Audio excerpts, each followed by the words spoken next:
On the side of opposition, our team firmly negates the resolution, and we believe that the non-discriminatory personal policy implemented by Rampart Insurance is inherently unjust. First, let me introduce our team. We are Team 9, the Outliers. My name is Nover. I'm the first speaker. Neil is our second speaker. Taylor is our rebuttal speaker, and Severe is our fourth speaker. Starting with an overview of Rampart Insurance. In order to eliminate discrimination in the workplace, the manager of Rampart Insurance adopted a non-discriminatory personal policy. Under this policy, women who perform well, have seniority, or meet with other minimum qualification could be easily promoted to higher position despite their marital status, available working hours, and family conditions. Employees who identify as minority working group members would also be purposefully rated high on evaluations. However, this policy didn't work as smoothly as expected. Many other employees who are excluded from this policy have given signs that they were upset, dissatisfied, and angry. In my following speech, I will point out two policies of Rampart's and provide a better alternative for the company. Let's identify some phrases before I jump into contentions. What is organizational justice and why it's important? According to Russell Proposano, organizational justice refers to members' sense of moral priority of how they are treated. This is essential for both companies and employees because it brings greater trust, commitment, improved job performance, eliminated discrimination, and collaborations. The problem then becomes how to achieve justice.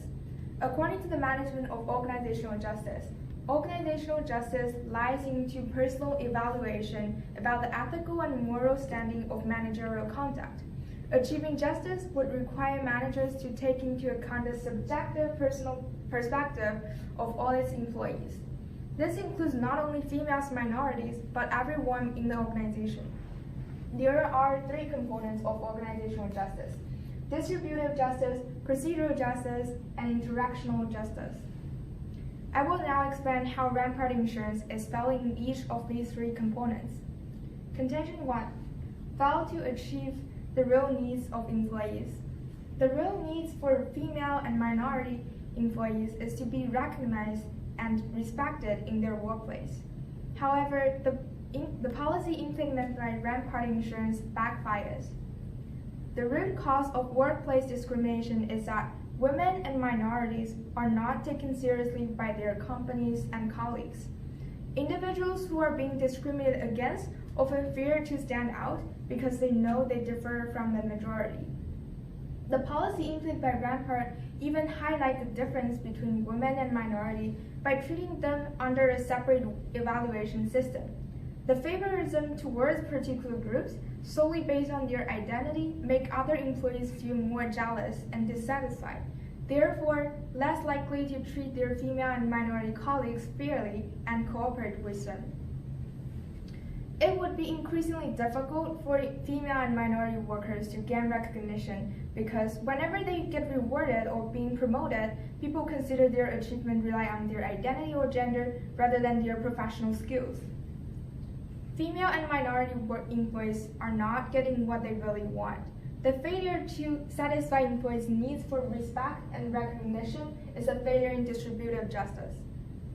Furthermore, the distrust and anger towards female and minorities will lead to a vicious working environment. Particular groups would be segregated away from the majority. Under Maslow's hierarchy of needs, individuals will lose a sense of belongingness in their workplace. Employees would even form alliances and only communicate people who are similar to them while blocking others away. The partition would damage employee relationships and even increase the risk for mistreatment. This will lead to interpersonal injustice. Trust and communication would be harder to achieve. Fewer diverse ideas would be created and shared. Contention 2. Discrimination against the majority.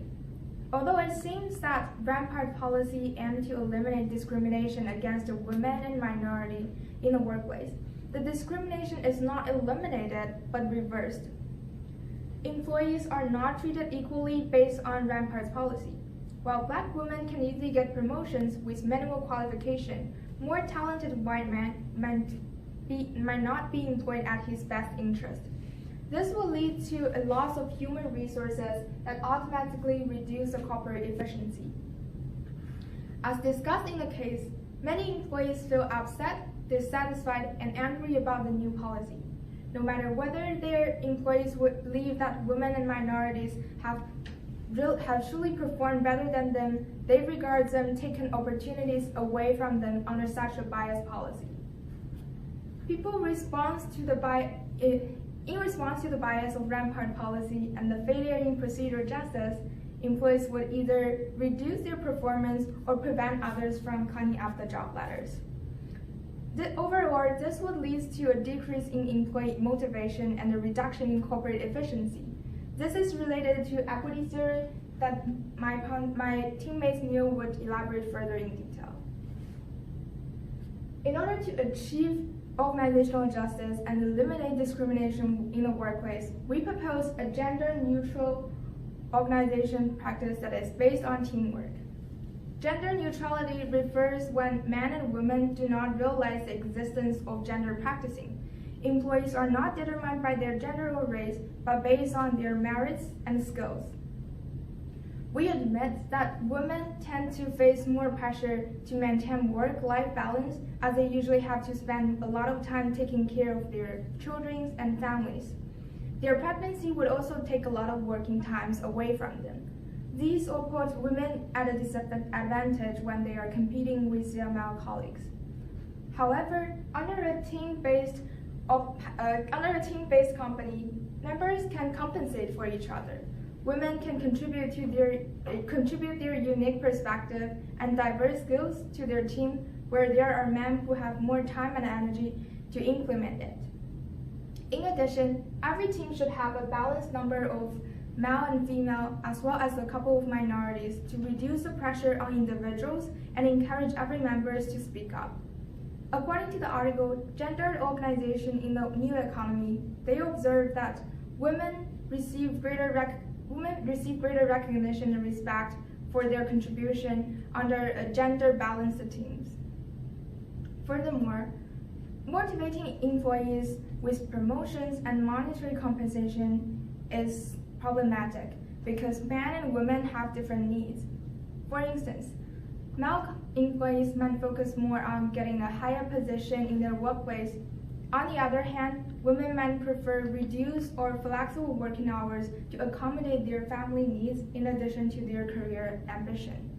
Therefore, designing individual career maps that allow workers to manage their own career would be a preferable way to replace Rampart's current policy.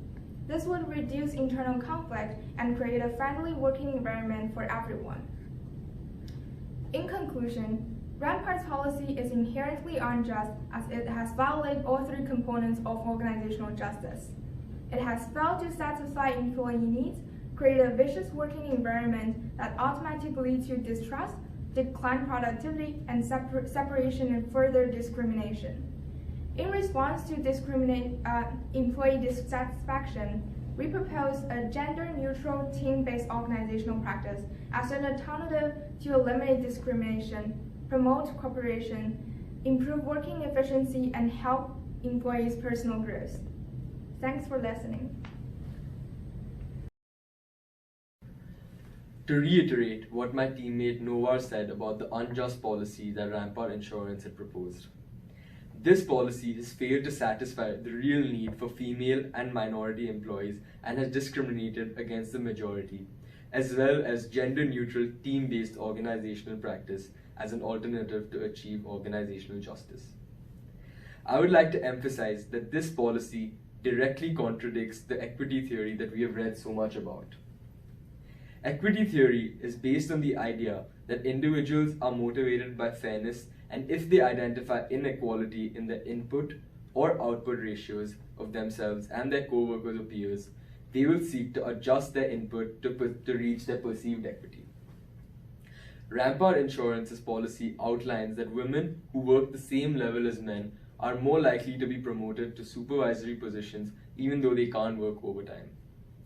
The equity theory, in simpler terms, states that people should earn and get rewarded in accordance to what they work for.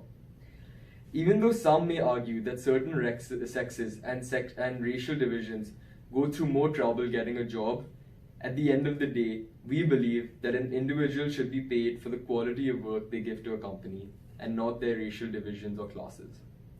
How many of you have heard of affirmative action? For those of you that haven't, affirmative action is a policy in which an individual's color, sex, race, or religion are taken into account to increase opportunities for those who are underrepresented. This policy is often used in college applications or jobs. We believe that just like affirmative action, Rampart Insurance's policy is unfair and unjust to a lot of people that suffer purely based on factors beyond their control. Jobs and rewards should be given based on merit and not race. The policy proposed by Rampart Insurance also contradicts the 14th Amendment of the US Democratic Constitution, which states that no state shall deny to any person within its jurisdiction the equal protection of the law. In addition, the Harvard Business Review stated that diversity policies rarely make companies fairer, because employees often feel threatened by their co-workers. The Harvard research study shows that anti-discriminating policies often make Caucasian males more likely to believe that they themselves are being treated unfairly. Compared to Caucasian men interviewing at the company that did not mention diversity, Caucasian men interviewing for pro-diversity companies expected to be treated more unfairly. Hence, they also performed more poorly on their interviews. This study furthers the notion that policies, such as the one Rampart Insurance had proposed, can be detrimental to an applicant or an employee's morale. The policy could potentially lead to bitter employee relationships and would also make workers less motivated to work, seeing other people being rewarded solely based on factors beyond their control, such as race. Thank you so much for listening. Welcome. I would like to respectfully disagree with the contentions of my classmates and provide evidence contrary to their claims. I will primarily focus on their first argument about the unfairness of this new policy, and instead show why this new policy creates a more fair environment for Rampart Insurance. First, I will begin by providing factual statistics. The opposing side claims that with the implementation of this policy fails to satisfy the needs of female and minority employees. However, this contention neglects the historical and unconscious bias which permeates society, creates unfair hiring and promotion practices. For example, a 2016 study revealed that people who had white names received 50% more callbacks than someone who had a so-called black name. Unconscious bias seeps through society to hurt minorities and not give them a chance to succeed. This means that minorities do not have the same resources and are less likely to advance through an organization than the white person. Furthermore, according to the Harvard Business Review, black and female employees are statistically less likely to be promoted from within. For Rampart Insurance, a New York-based firm, the unconscious bias lays at the heart of the problem. By implementing this anti-discriminatory policy for a firm located in the United States, a country with centuries of discriminatory hiring and promotion practices, it becomes quite clear that this policy will create a more fair working environment than previous. Yes, some people may be negatively affected, but in reality, by implementing this new policy, it will create a more fair environment by helping those who have historically been unable to advance because nothing more than their own skin color or gender. Let's further this argument by reviewing how minorities and women are systematically discriminated against to not be promoted in the workforce. And Margaret Yap and Alison Conrad's peer-reviewed study called Gender and Racial Differentials in Promotion. Is there a sticky floor, a mid-level bottleneck, or a glass ceiling? the bulk of the evidence suggests that women are disadvantaged, such that they are less likely to be promoted than their equally male counterpart. What's more, there's another 12 peer-reviewed articles which also came to the same conclusion. I would like you to take a look at this graph right here. It's of Australia, where only 16.3% of CEOs are female. In a society which is 50% female, how can this be? This permeates through all ranks, where females are less likely to be promoted than their male counterparts. This is where I primarily disagree with my colleagues. It's quite clear that historically and presently, women minorities do not receive the same chances for promotion as their white male counterparts. This means that by implementing a new anti-discriminatory policy, it will create a more fair and just environment for women and minorities than there was previously. Yes, white men may now be less likely to receive promotions, but in essence, this policy balances the scales to create a way to take away some of their previously unfair advantages. Lastly, I would like to recognize the validity of their point that not every implementation of this policy will be completely just. I agree. Yes, perhaps it may not be implemented best in all instances. However, I would like to remark that a few cases should not destroy the policy, and that this is a matter of implementation which can be improved upon, not the policy itself. Does one poor grade mean I drop out of high school completely? Of course not. Clearly, the difference between our position lies in what is considered fair. As I have attempted to show, presently, women and minorities face more obstacles in promotion than white males do, and by implementing this policy, it would create an unfair environment, it would create a more fair environment, and balance the scales to create more fairness. The evidence I have presented depicts how women and minorities do not receive promotions or job offers simply because of their skin and gender. I encourage the audience to explore the data and review it for yourselves. I think you will come to my same conclusion. Rampart Insurance implemented a policy to stimulate the growth, development, and sense of belongingness of women and minority groups. The policy, even though was planned for the betterment of these employees, the method of implementation had many loopholes, which brought the net effect of the policy to zero, and that if not negative. To promote the interests of the minority groups and women, important criteria such as trust, discipline, and qualification of employees were given secondary importance. To achieve its goal of high diversity, Rampart Insurance went against the basic ideology of the selection and promotion process in a normal business cooperation. To put things into clearer terms, we now recall the most important parts of the debate earlier mentioned by my fellow teammates. Through our contentions 1 and 2, we know that Rampart Insurance was unable to deal with the actual needs of the employees, which is being respected and recognized in the workplace.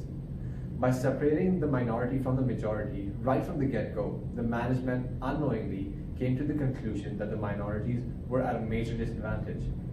This not only influences the thinking of the minority groups in a negative manner, but also leads them to develop an inferiority complex. Apart from the effects on the minority groups, blind favoritism towards these certain groups promote envy, hatred, and jealousy among the majority towards the minorities. Hence, the basic idea of promoting a sense of belongingness goes to drain due to the toxic environment created by these uncalled benefits. Also, Nowar earlier mentioned this would lead to a failure in satisfying employees' actual needs of respect and recognition, and will ultimately lead to a failure in distributive justice. The separation would damage employee relationships and even increase the risk of mistreatment, which leads to interpersonal injustices.